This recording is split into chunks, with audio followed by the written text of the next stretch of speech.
Hello नमस्कार सबैजनालाई मेरो ठुलो भ्लगमा है हामी चाहिँ रोल्पाको सुलीचौरदेखि धुरपाटन चौरीबुकी र बागलुङ हुँदै हामी बुकीपाटनसम्म जाने यात्रा गर्दैछौँ है त। अहिले चाहिँ म ठ्याक्कै कहाँ पुगेँ भनेपछि अब सातो बाटो पुग्ला छु है। मैले तलैबाट बनाऊँ भनेको तलैबाट बनाउँछु भनेको अलि भएन क्या, त्यस्तै सिक्वेन्स त्यस्तै के भयो अब हामी चाहिँ बिस्तारै आज चाहिँ खास पूर्वी रुकुमतिरै कता हुन्छ त्यता बास बस्न जाम भनेको के हुन्छ हेरौँ लेट्स सी होइन। खास रमाइलो छ यार यात्रा चाहिँ, यसो यात्रा गर्नुपर्छ हजुरहरू पनि है। ल अब हामी चाहिँ भिडियो बनाउँदै हिँड्ने गइरहेछौँ बुढाबुढी होइन। यसो लोकेसन चाहिँ लोकेसन नि भनिदिन्छु अहिले मैले लास्टमा। तर बर्खाको टाइममा त्यस्तो यात्रा गर्न त अलिकति डिफिकल्ट त भइहाल्छ है, त्यही पनि अब मस्ट गर्ने हो यात्रा। हामी चाहिँ अहिले ठ्याक्क लिबाङ स्टार बोर्डिङनिर आइपुग्यौँ। स्टार बोर्डिङ भन्छ कि यसलाई। अब लिबाङ प्रस्थान गऱ्यौँ हामी। लिबाङको प्रायः त्यो पहाडीको त्यो टिट्रीकोट भन्छ त्यसलाई चाहिँ है। हामी चाहिँ लिबाङ छौँ, खाद्य टोल आइपुग्यो। खाद्य टोल भन्छ कि यसलाई। जमानामा यहाँ खाद्यमा चामल लिन आइन्थ्यो या तल मोटो मोटो चामल पाइन्थ्यो लाइन लाएर सस्तोवाला। अहिले के छ थाहा पान्न यहाँबाट लिबाङ बस्नेलाई चाहिँ।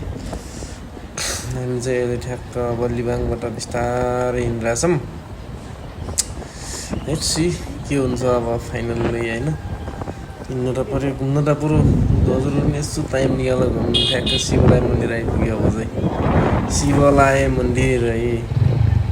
अब त्यस पछाडि अब फेरि हामी रेउगा आइपुग्यौँ। रेउगा यो चाहिँ रेउगाबाट नि अब फेरि बिस्तारै हिँड्दैछौँ हामी। ठ्याक्कै यो जनस्वास्थ्य कार्यालय भयो रेउगाको, जनस्वास्थ्य हो यो चाहिँ। अनि अब यो चाहिँ रोल्पा हस्पिटल है त, रेउगाको रोल्पा हस्पिटल जिल्ला हस्पिटल भन्छ कि हाम्रोमा। अब यो चाहिँ अब हामी बिस्तारै सर हिँडेर चाहिँ माडीचोर ठ्याक्कै आइपुग्यौँ। अब यो चाहिँ माडीचोर है गाइस, माडीचोर हाम्रो माननीय वर्षमान पुन्जीको घर यतैतिर हो है। ऊ पाल्नोपट्टि हो माननीयज्यू वर्षमान पुनको घर चाहिँ, माननीयको घर हो। अब चाहिँ हामी घरटेकाउतिरको माडीचोरबाट घरटेकाउतिरको यात्रा लागिरहेछौँ। यस्तो बाटो यस्तो अफरोड छ होइन, फुल अफरोड र जे भयो राम्रो छ। माननीयज्यूले बनाएको बाटो अझ बन्दैछ, अब पिच हुनु लाग्छ, राम्रै भइरहेछ। प्रगति गर्दै हुनुहुन्छ हाम्रो माननीयज्यूले। यस्तै गर्दै गएपछि त भोट पाउनुहुन्छ, त्यही भएर जित्नुहुन्छ यहाँबाट माननीयले। हामी चाहिँ गइरहौँ बुढाबुढी गफै भिडियो बनाउँदै। अब भोक लागिरहेछ, यही बेला पुगेर खाने भन्ने मासु घटीको साथ पिठल भात खाने भनेको चाहिँ भात पाइन्छ कि पाइन्न त पाइन्न। अब हामी चाहिँ ठ्याक्कै अब घरटिगाउँ पुग्न लागेका छौँ है त। अब केही समयमा हामी घरटिगाउँ पुग्छौँ। बाटो पिच गर्नु लाग्छ अनि पुरा पानी हालेको छ, यस्तो चिप्लिन्छ नि यस्तो माटो। रातो माटो छ है, खतरा चिप्लिन्छ। तर त्यही हो बाँकी त पारी देखेको चाहिँ घरटिगाउँ हो। यो पारीको बजार देखेको छ नि त्यो चाहिँ घरटिगाउँ। अब घरटिगाउँ आइपुग्नै लाग्छ। म पुगिसक्यो भन्नु पनि लाग्छ। बजार चाहिँ छिर्दिनँ म घरटिगाउँको। तल बाघमारा जाने बाटोबाट गइहाल्छु म फेरि। बाघमारा जाने बाटोबाट यहाँ कन्स्ट्रक्सनको कामहरू चलिरहेछ। त्यही हो हेर्नुहोस्, आउनु पऱ्यो दोस्तो लोकहरू। घरटिगाउँको यात्रा चाहिँ जुस रमाइलो हुन्छ, तर अफरोडमा त्यही ज्यान ठ्याक्किहाल्छ कि। अब चाहिँ ठ्याक्क घरटिगाउँ चाउमिन पाउरोटी उद्योगमै आएर खान लाग्यो कि मैले चाउमिन चाहिँ। भोक लाग्यो नि त 2 थाल खान्छु भनेको थिएँ नि त। 3 थाल खाइदिन्छु मैले फेरि गएर। उद्योगभित्र छिरिसकेँ म। अब उद्योगभित्र छिरिसक्यो चाहिँ मेरो बुढी हो। मास्क लगाएको छ, झोला बोकेको छ, त्यही हो। यो चाहिँ मेरो स्वास्नी हो। अब चाहिँ म अलिअलि खान्छु। ए भगवान, फाइनल्ली यहाँ आइपुग्यो रातिमा।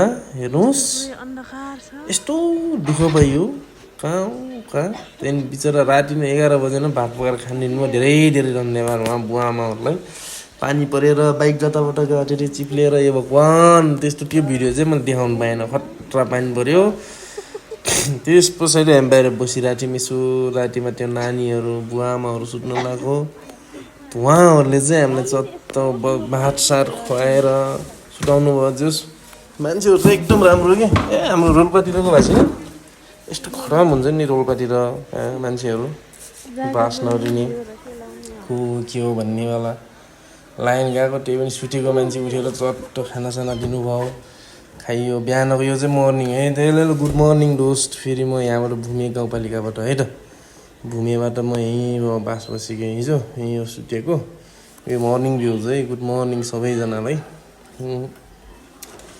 यो चाहिँ यतातिर घरहरू चाहिँ आनन्द कि है मजाको चाहिँ यो गुड मर्निङ होइन यस्तो छ जो बास बस्न दिनुभयो आमाहरूले त्यही ठुलो कुरा हो अन्त कहाँ गइन्थ्यो यार दुःख पाइन्थ्यो होला कहाँ गएर कपडा यस्तो भिजेको थियो हेर कपडा सुकाएको हेर यस्तो भिजायो कि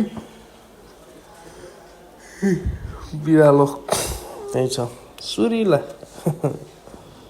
बिरालो हो यो चाहिँ आगो बिहान फेरि उठेर चिया पकाइदिन्छु बाबु भनेर आगो बाल्नु भएको थियो कति दुःख दिनु कि बुढाबुढीलाई अनि हामी चाहिँ चिया पनि नखाइकन जत्त उठेर ब्रस पनि नगरेर बाटो किनभने हामीलाई त पुग्न थियो उहाँ धुरपाटन खास हाम्रो चाहिँ डाइरेक्ट धुरपाटन पुग्ने भनेर गएको तर बिचमा चाहिँ प्लान चेन्ज भयो कि हामी चाहिँ यस्तो रहेछ नि बाटो त डेन्जर हो बिहान बिहान बाइक के भएको छ हेर्नु त बरु सर बाइक साइक स्टार्ट गरेर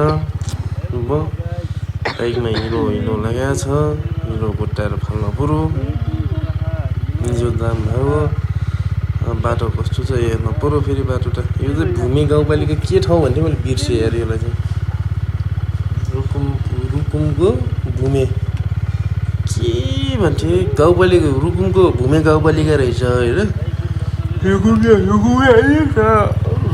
फुल रुकुम पुग्नु पाएन यहाँबाट न अझै हामी 1 घन्टा जति लाग्नुपर्छ खाबाङ डोमै पुग्नु डोमै यस्तो छ बिहान बिहानको मर्निङ मर्निङ भ्यू चाहिँ हेर्नु आनन्द कि बस्नलाई चाहिँ गाउँमा होइन तर मजा आउँछ कि यस्तो मजाको ठाउँ छ कि हेर्नुहोस् आउनु पऱ्यो कि हजुरहरू नि कहाँ बजारमा बसिरहेको कि सो गाउँतिर नि घुम्न हिँड्नुपर्छ नि सरहरू म्याडमहरू सबजना दोस्तीहरू हेरेर आउनु सबजना यो चाहिँ रुकुमको भूमि गाउँपालिका भन्ने ठाउँ हो है त अब हामी चाहिँ यहाँबाट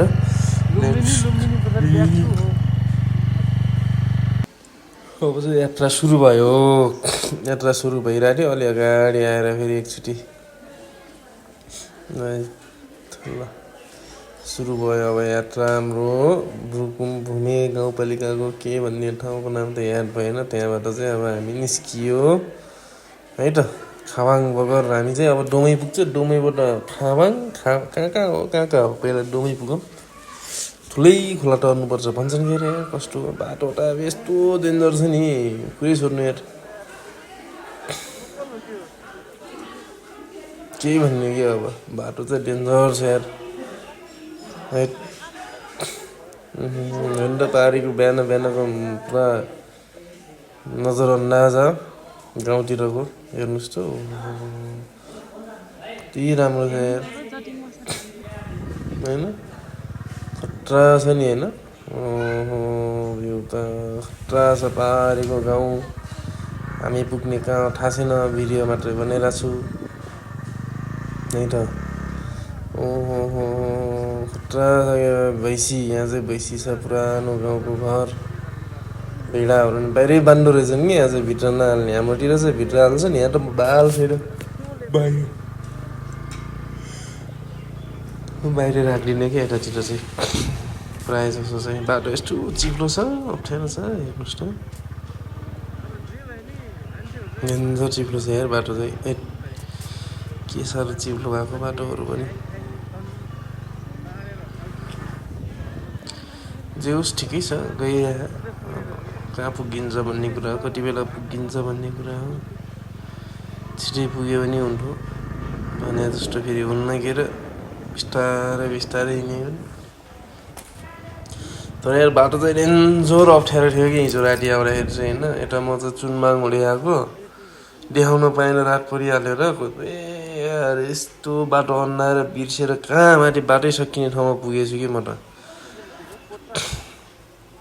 त्यहाँ मान्छेहरूलाई सोडेको यहाँ त बाटो बन्द छ तुरुन्तै फर्किनुहोस् भन्नुभयो फेरि तुरुन्तै फर्केर तलबाट आएको त पानी त झ्याम्मै पानी परिगयो बाटो यस्तो डेन्जर थियो त्यो बाटो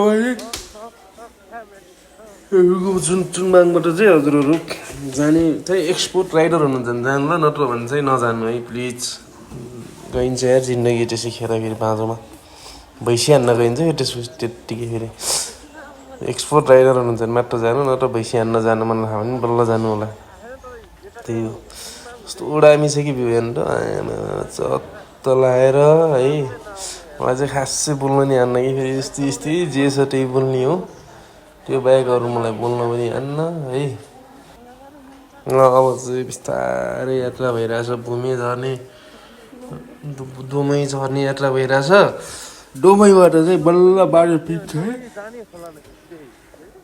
त्यसको फेरि खट्रा पुतलियो फेरि बाइक त फेरि अहिले मात्रै अहिले यहाँ आनन्द हिँडेको हेर्नुहोस् त के गर्ने बाटो यस्तो अफरोड छ त्यही माथि पानी परेको चिप्लो छ रुकुमैको त भन्ने ठाउँमा जाने हो रुकुमैको त मान्छे नि राम्रै हो मन पराउने के भन्छन् नि त्यो ठाउँमा जान्छ हेर्नुहोस् कस्तो दामी छ कि ठाउँ चाहिँ होइन हरियाली बर्खा लागेर नि हो क्या हरियाली भएको चारैतिर सबैतिर यस्तै होला यहाँ मात्रै होइन होला बर्खाबाट त्यो हेर होइन चुनबाङबाट चाहिँ नआउनु होला है चुनबाङबाट चाहिँ जो एक्सपोर्ट हुनुहुन्न त्यो चाहिँ नआउनु होला भारी कस्तो दामी देखिएछ त्यहाँदेखि चाहिँ धेरै जस्तो आलु खेतीहरू गर्दो रहेछ खेती पनि वाइल्ड हुने कि त्यतातिर त हेर्नुहोस् त्यतिर त खासै हुन्न नि त हुन्छ होला पूर्वी पश्चिमी पूर्वी रोल्पातिर यस्तो दामी छ कि बिहान बिहान राइड गर्नुको मजै बेग्लै छ कि फेरि होइन त्यो हो कि पुरा मर्निङको राइड गर्नुको मजै बेग्लै छ हेर्नुहोस् त सारा कस्तो बवाल ठाउँहरू छ यस्तो बवाल छ ठाउँहरू आउनु यार हजुरहरू एक्सपोर्ट राइडर हुनु चुनबाङ हुँदै आउनु तर चुनबाङ हुँदै आएपछि चाहिँ पुरा छ ठाउँ बाटो पनि होइन दिउँसोमा आउने होइन रातिमा आउने हो त्यो बाटोमा त रातिमा आउनुपर्छ अति नै फेरि ठाउँ कि ठाउँ हेर्नुहोस् त्यही भएर आउन चाहिँ नबिर्सिनुहोस् सरर आउनुहोस् रमाइलो गर्नुपर्छ त्यही त अब हामी बिस्तारै भूमि झर्छौँ है डोमै झर्छौँ डोमै झरेपछि फेरि डोमैबाट खावाङबाट फेरि कहाँ लगाम कहाँ लुकुम त्यस्तै के भन्छ न अब गएपछि थाहा होला मैले त हजुरलाई यत्तिकै गेस गरेर भनेको है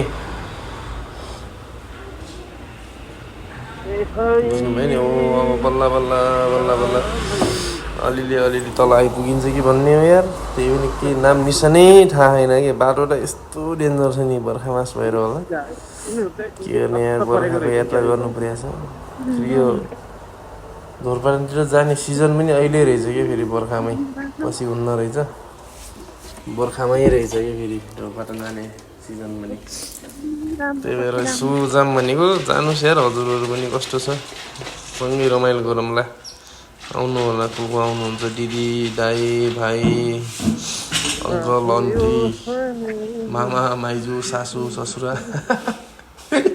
सबैले समेटिए मैले आउनुहोस् हेर्नुहोस् आउनु त पुरो घुम्न पऱ्यो रमाइलो गर्नु पऱ्यो होइन घरमा मात्र बस्नु के गर्ने त नि आउनु होला अब हामी चाहिँ बिस्तारै अब अलि नजिक पुगिरहेको क्या जस्तो फिल भइरहेको मलाई अब चाहिँ बिस्तारै अलिक तल पुगिरहेको जस्तो फिल भइरहेछ खोला टर्नुपर्छ अरे यार बानी परिरहेछ खोला कत्रोको छ त्यो चाहिँ थाहा भएन है आउनुहोस् रमाइलो गरौँ ल माथि कहाँ यो के चुकी बुकी भन्ने ठाउँ पनि छ अरे त्यहाँ जाने हो क्या हामी खास त्यहाँ गएर चुकी बुकी भन्ने ठाउँमा गएर नाच्ने भने छुट्टै छिटो छमी त्यसपछि बल्ल ढोरपाटन जाने भनेको छु बुकीपाटन जाने भनेको छु त्यसपछि त्यही भएर सबले हेर्नुहोस् सबले है हेर्न चाहिँ नबिर्सिनुहोस् नआए पनि यहीबाट हेरेर पनि छिट्टो बुझाउनु पर्यो होइन सकिन्छ भने आएकै राम्रो सकिन्न भने त्यही बाटै यही हेरेर पनि छिट्टो बुझाउनु होला यस्तो बवाल छ कि भ्यू त यस्तो बवाल छ कि हेर्नुहोस् अब म चाहिँ फाइनल्ली डुमै आउन लाग्यो है त डुमै आउन लागेको छु बिस्तारै अब केही समयमा चाहिँ डुमै पुगिन्छ डुमै पुगेपछि चाहिँ डुमैबाट फेरि कहाँ भन्छन् के अरे यार कहाँ हो कहाँ थाहै छैन यार डुमै जाने भने हो कहाँ हो डुमै भने थाहा छैन अन्त ढुन्दा हिँडिछु बाइक त चलाइछु आइपुग्दैन डुमै हजुरहरू पनि आउनुहोस्